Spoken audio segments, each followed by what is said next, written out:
Very good morning. Welcome to the debate. ఇవాళ డిబేట్లో దినకర్ గారు తెలుగుదేశం పార్టీ నుంచి, అలాగే సచిమూర్తి గారు భారతీయ జనతా పార్టీ నుంచి, తెలకపల్లి రవి గారు సీనియర్ జర్నలిస్ట్, రాజకీయ విశ్లేషకులు, అలాగే రామకృష్ణ గారు కాంగ్రెస్ పార్టీ నుంచి, రాజశేఖర్ గారు వైఎస్ఆర్ కాంగ్రెస్ పార్టీ నుంచి చర్చలో పాల్గొంటున్నారు. ఇవాళ talk of the nation, there is a talk of the nation, mood of the state. రాష్ట్రంలో జరుగుతున్న పరిణామాలు ఇవన్నీ చూసినప్పుడు మరి కొంతమంది అలా జరిగితే బాగుండు అని కోరుకుంటున్నారు, లేక నిజంగానే ఆ సర్కమ్స్టెన్షియల్ లేకపోతే ఆ సిచ్యువేషన్స్ అలా ఉన్నాయి కాబట్టి ప్రెడిక్ట్ చేస్తున్నారో, లేక అంతర్గతంగా కొన్ని వాళ్ళకుండే సోర్సెస్ ద్వారానో సంబంధాల ద్వారానో అందుతున్న సమాచారమో తెలియదు. ఈ మూడిట్లో ఏదైనా అయి ఉండొచ్చు. కానీ ఆంధ్రప్రదేశ్లో రాష్ట్రపతి పాలన వచ్చే అవకాశం ఉంది. ఫలితాల లోపే, ఇంకా మాటకు వస్తే అతి త్వరలోనే. చంద్రబాబు నాయుడు ఆపద్ధర్మ ముఖ్యమంత్రిగా కూడా కాకుండా రాష్ట్రపతి పాలన పెట్టాలి అనే ఆలోచనలో కేంద్రం ఆలోచిస్తోంది అనేది ఒక చర్చ జరుగుతుంది. ఇది సాధ్యమేనా? ఎందుకంటే రాష్ట్రపతి పాలన ఒక రాష్ట్రంలో పెట్టాలి అని అంటే కేంద్ర క్యాబినెట్ డెసిషన్ కావాలి. ఇప్పుడు క్యాబినెట్ ఫోర్స్లో ఉందా ఎన్నికల కోడ్ వచ్చిన నేపథ్యంలో అనేది ఒక పాయింట్.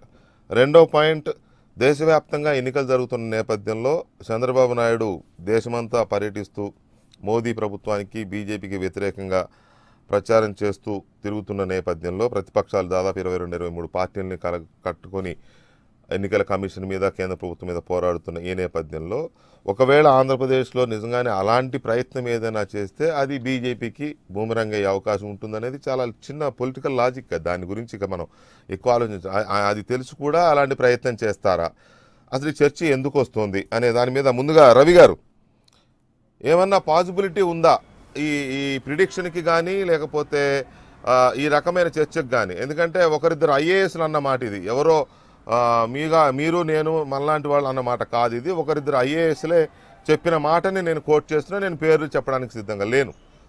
రాష్ట్రపతి పాలనకు అవకాశం ఉంది, ఆ దిశగా ప్రయత్నాలు జరుగుతున్నాయని చెప్పిన మాట.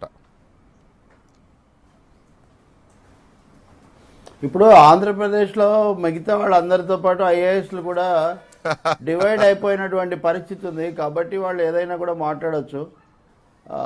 ఒకటేంటంటే సినిమా అయిపోయిన తర్వాత కూడా ఇంకా సీన్లు కొనసాగుతున్నట్టుగా ఉంది ఆంధ్రప్రదేశ్లో. పోలింగ్ అయిపోయిన తర్వాత కూడా ఏదైనా ఫిర్యాదులు ఉంటే చేస్తారు, కొద్దిపాటి మేము గెలుస్తామని చెప్పుకుంటారు, బాధితులను పరామర్శిస్తారు. అది వదిలేసి ఒక తీవ్రమైన, అంటే ఎన్నికల ముందుకు ఇప్పటికీ పెద్ద తేడా ఏం లేదేమో, ప్రచారం లేకపోవడం తప్ప అన్న పరిస్థితి ఉంది.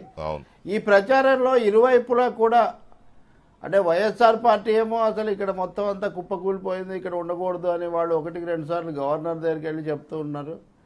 తెలుగుదేశం పార్టీ ఏమో మా మీద కుట్రలు కొనసాగుతూ ఉన్నాయనే పద్ధతిలో వాళ్ళు తీవ్ర రాజకీయ యుద్ధం వాళ్ళు చేస్తూనే ఉన్నారు. కాబట్టి ఇలాంటివి వస్తున్నాయి తప్ప, నాకున్న ఆ అంచనాను బట్టి చూస్తే ఆంధ్రప్రదేశ్లో ఇప్పుడు రాష్ట్రపతి పాలన వచ్చే అవకాశం లేదు. అది అంత సులభం కూడా కాదు.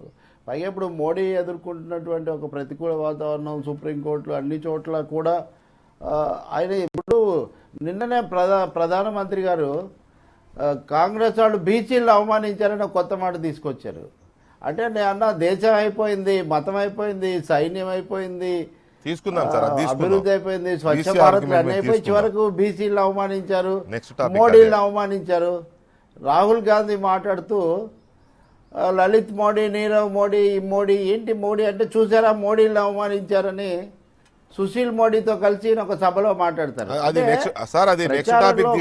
ప్రతికూలతను అధిగమించి అది నెక్స్ట్ టాపిక్ బీసీ అన్నదాన్ని దాని గురించి మాట్లాడలేదు. నేను అంటుంది ఏంటంటే ఈ ప్రతికూల వాతావరణంలో కేంద్రం అంత దుస్సాహసం చేసే పరిస్థితి ఉందని నేను అనుకోవట్లేదు. కానీ వైఎస్ఆర్ పార్టీ ఒకందుకు, తెలుగుదేశం పార్టీ ఒకందుకు ఈ ప్రచారాన్ని మటుకు తప్పకుండా ఆహ్వానిస్తాయి. మేము చివరి వరకు ధర్మయుద్ధం చేశామని చెప్పుకోవాలనే దీంట్లో చంద్రబాబు గారు ఉన్నారు. మేము ఈ రావణ పాలనను అంతమొందించడానికి ఆఖరి క్షణం వరకు పోరాడాము, అన్నీ తెప్పించామని చెప్పడానికి జగన్మోహన్ రెడ్డి గారు చాలా ఉత్సాహపడుతున్నారు. కాబట్టి ఇది ఉండొచ్చు.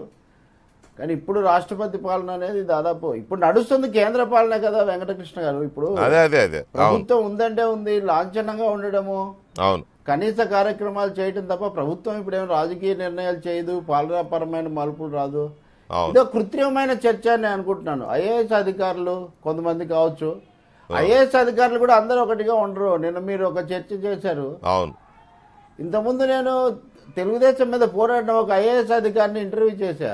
ఉమ్. చేసినప్పుడు పలానా ఐఏఎస్ అధికారి మీద కేసు ఇట్లా వచ్చింది కదా, ఏంటంటే లేదంటే ఆయన మంచోడు అన్నాడు. ఆ తర్వాత ఆయన ఒక మాట అన్నాడు బ్రేక్లో, మీరు ఆయన గురించి అడిగారు కాబట్టి సరిపోయింది, ఇంకొకరిని గురించి అడిగుంటే నేను ఇరకట్టంలో పడేవాడిని, అబద్ధం చెప్పలేకపోయేవాడిని, మాలో కూడా 2 రకాల వాళ్ళు ఉన్నారు అని ఆయన చెప్పాడు. ఆయన Right. Belongs to Telugu Desam right. Rajasekhar గారు చెందిన ఆయన. రాజశేఖర్ గారు